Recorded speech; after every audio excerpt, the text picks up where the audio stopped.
hamma kasbda ustoz shogird bo'lgan qadimda. Bo'lgan.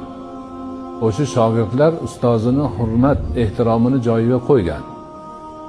O'shalarning duosini olib, o'zi yolg'iz ish boshlab, baraka topgan. Hozir birovga shogird tushib, 2-3 marta, 2-3 oyda u narsani o'rganib olsa, 4-oyga men ketaman deb tushib qoladi. Ha? Men ishlayapman, ustoz menga o'zidan oz pul beryapti. Uni o'rniga o'zim borib qilsam, ustoznikini ham o'zim olaman, o'zimnikini ham o'zim olaman deydi.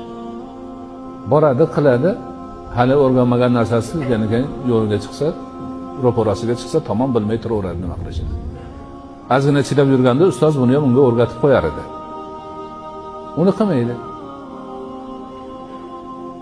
Ana kasbni o'ziga yarasha odoblari bor, o'ziga yarasha talablari bor.